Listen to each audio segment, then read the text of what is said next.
Hello, intrepid learners. Today we are talking about resonance, which is one of my favorite concepts to explore.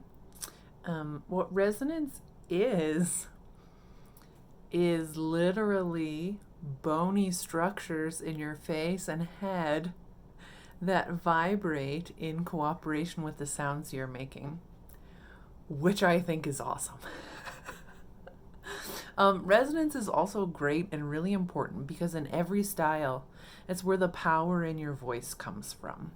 It's these frequencies and these additional vibrations that give the sound brilliance and cut and clarity. And the thing that's sort of one of these interesting paradoxes of vocal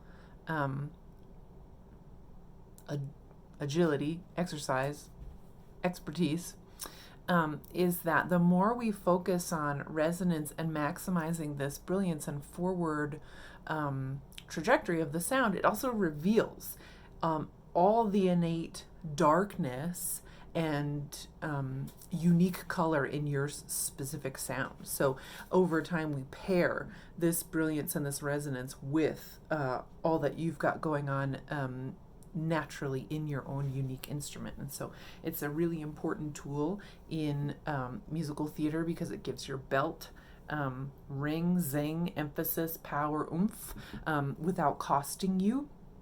And in classical, it's essential because it's how voices carry over orchestras. And it is, again, it's like your internal microphone vibrating your bones.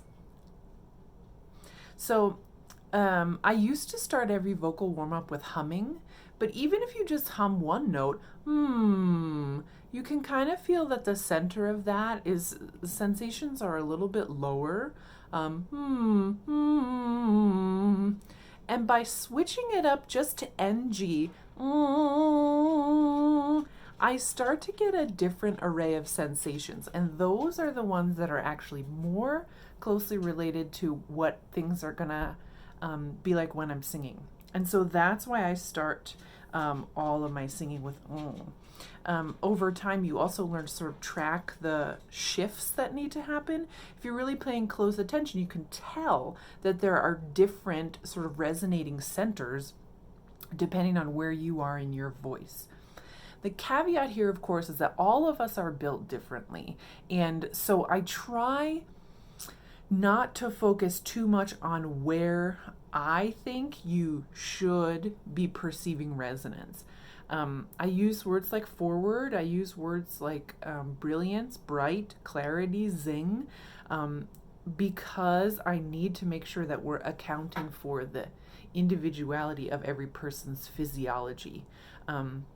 We're all just built different, and there's no right or wrong. We just sort of want to be going in the same direction. And if that means you feel it here, or if you feel it here or here, it's not wrong just because it's different from what I feel.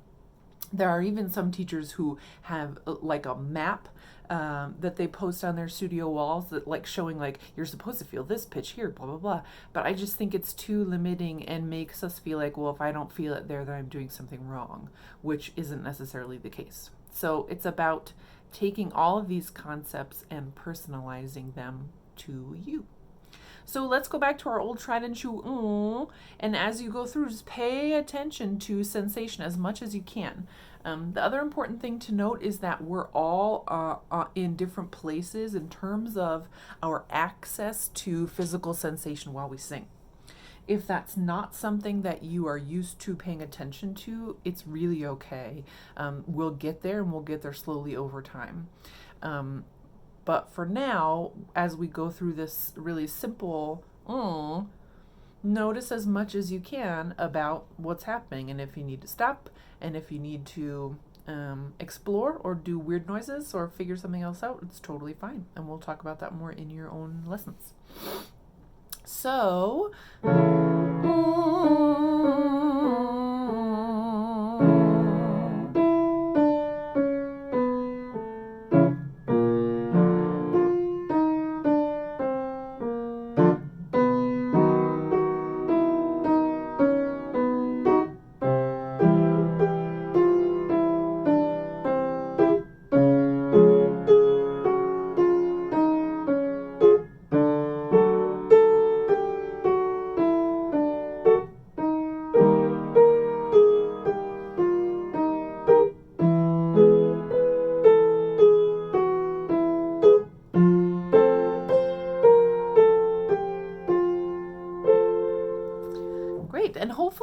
went through there, you could start to feel, oh, there's a couple moments where like, oh, something a little bit different has to happen. And that's exactly right. And those are the things we want to be tuning into all the time. So now we are going to jump to trying to translate this into sung sounds. So the first thing we're going to do is go right to the hardest vowel. Sometimes I set up exercises that are designed to help you be successful immediately, and sometimes I set up exercises that are designed to challenge you, because if you can figure that out, then you can do anything. And ah is kind of notoriously squiggly and a little bit hard to figure out exactly what to do with. So this is in the standard warm-up too, but we're going to do just a tiny variation on it.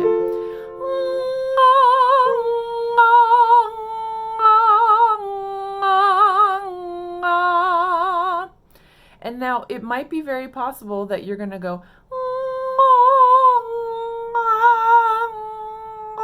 and come up with 5 totally different ahs, and that's okay, especially in the beginning as you're sort of working your way through this. But what we're looking for is a vowel that takes on the most vibrant qualities of the So have fun, be gentle with yourself, and just see what you find on the way down here.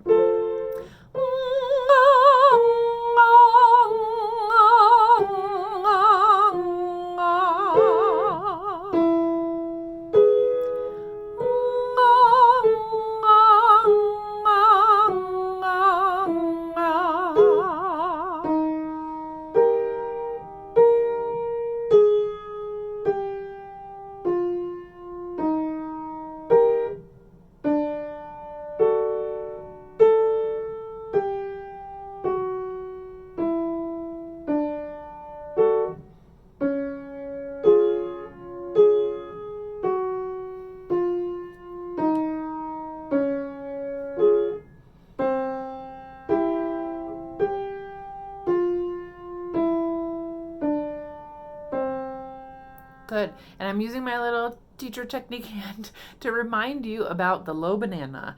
This is also in the standard warm-up video, but the lower we go, the more forward we have to aim the resonance. Sometimes it's just really hard to remember that we have to sing in the place that we talk. It's the hardest to remember the technical things you're trying to apply. So that's why the majority of my exercises will hang out in the middle of your voice. Because if you can learn to resonate and be forward and clear in the place where it's hardest to remember, then you're going to remember it pretty much all the time, which is really important. So I'm trying to stop myself from going into too much of breath flow, because we're going to pair those skills later on. And so I'm just trying to focus on the resonance, especially if this is a new concept to you. So another thing that we can do now is to start to take the training wheels off. And so rather than going from to a vowel, we're just going to pick a really bright, sort of nasal sounding vowel. Yeah. And here I just want to take a second to point out the difference between singing nasal and nasal resonance. So everybody knows we're not supposed to sing like this. My country, 'tis of thee. All that sound is coming out of my nose. But I do need a component of nasal resonance to find that optimal ring and zing in the sound. So it may feel very odd to you and like, oh, I'm not supposed to do this. Everybody said I shouldn't sing nasal. So remember that it's a process. Remember that in order to get you to sing in sort of the acceptable window of nasal resonance, we're going to go a little bit past that so that you get a sense of where the limits are and where the ideal balance is. So we're going to do nya, which is another opportunity to practice your descending banana. It's going to be easier to find the resonance on the top and harder to enact it all the way down. So even if you're singing classical, nya, a little more space and a little vibrato, but it's going to still be really bright and really twangy. This is not singing for people. This is singing for learning. Nya,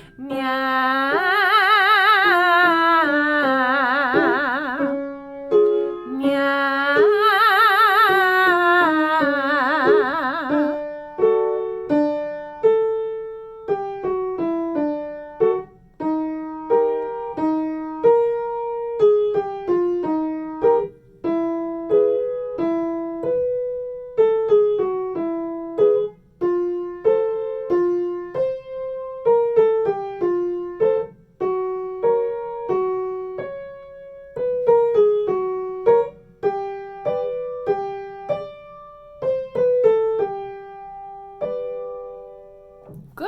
And so one more thing we're going to try is now to use that sound to inform a vowel sound, but not have them directly connect. So you see how the exercises are kind of making it more challenging for you to implement what you're learning, and that's on purpose. Okay, so now we're going to do my favorite switching exercise. This is really great if you are a musical theater singer and you're practicing your style switching, which is such a huge part of your professional path, being able to adapt styles. But also it's really great for classical singers to kind of find that balance. We're going to go with nya, that really bright sound that we were just doing, and then switch to a more classical no. So if you're a musical theater singer, you can think of legit, tall on the inside, vibrato at your stylistic discretion. And if you're a classical singer, we want to look for that vertical height in the back and thinking about airflow. So it goes nya, nya, nya, nya, nya. No, no, no, no, no. So we're going to use that bright forward resonance and then find a big tall O. And remember, it's tall in the back. It's not tall in the front. These are not the droids you're looking for. Ready? Here we go. Nya, nya, nya, nya, nya. No, no, no, no, no.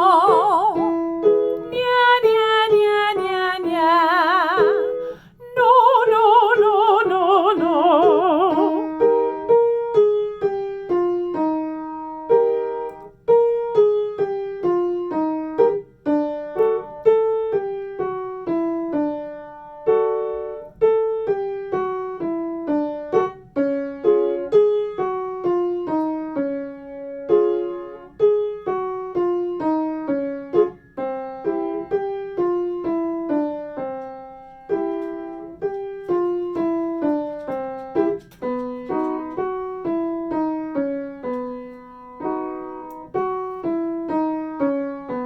Don't forget your banana.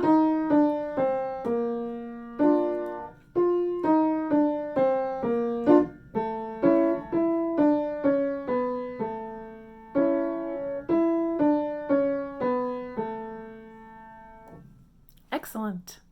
Happy practicing. Ideally, you'll learn these exercises and then do them without the video for a while so you can really feel your way through them and stop and start. And if you don't like the way one goes, you could redo it. But these are just little helpful tutorials you can check in with anytime to see, go back to the building blocks and keep it all moving forward. Be well, take good care. You're awesome.